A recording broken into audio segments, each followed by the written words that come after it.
तर मित्रांनो, जय श्रीराम. आम्ही आज रात्री पोहोचलो श्री दत्तात्रेय मंदिर देवगड येथे.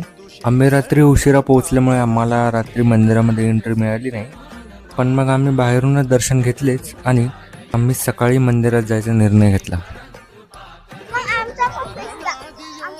नमस्कार मित्रांनो, तर काल रात्री आपण थांबलेलो होतो देवगडला, जी दत्त महाराजांची भूमी आहे.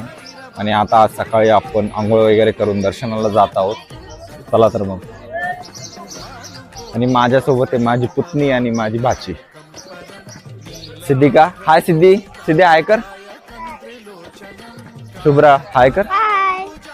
तर यांच्यासोबत आता आपण दर्शनाला जाणार आहोत. तर ही आहे या मंदिराची सुंदर अशी मुख्य प्रवेशद्वार. आतमध्ये जात असताना आम्हाला फोटो आणि व्हिडिओ काढण्याची परमिशन मिळाली नव्हती, तरीही मी तुमच्यासाठी काही फोटोज आणि व्हिडिओज काढलेत. श्री क्षेत्र देवगड हे अत्यंत सर्वसुंदर व पवित्र क्षेत्र निवासापासून जवळ आहे. सदर देवस्थान परमपूज्य श्री किसनगिरीजी महाराज यांनी स्थापन केलेले आहे. देवगड या क्षेत्राचा विकास भास्करगिरीजी महाराजांनी केला आहे. संपूर्ण देवगड मंदिराची वास्तू ही अत्यंत देखणीय असून प्रामुख्याने दत्त मंदिर हे आहे. संपूर्ण भव्य मंदिर राजस्थानातील आणलेल्या संगमरवरी दगडातून पूर्ण बांधकाम केलेले आहे.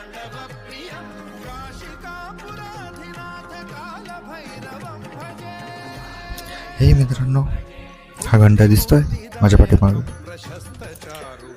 प्रत्येक मंदिरामध्ये घंटा असण्याचं सायन्स मी तुम्हाला एक व्हिडिओमध्ये सांगितलेलं आहे. मंदिरात लावलेला घंटा आहे, त्या घंट्याच्या पाठीमागे एक सायन्स असतं. सायंटिफिकली मी समजून सांगितलेलं आहे, ते तुम्ही बघणार आहे. एक व्हिडिओ दिलेला आहे लिंक, त्या लिंकमध्ये.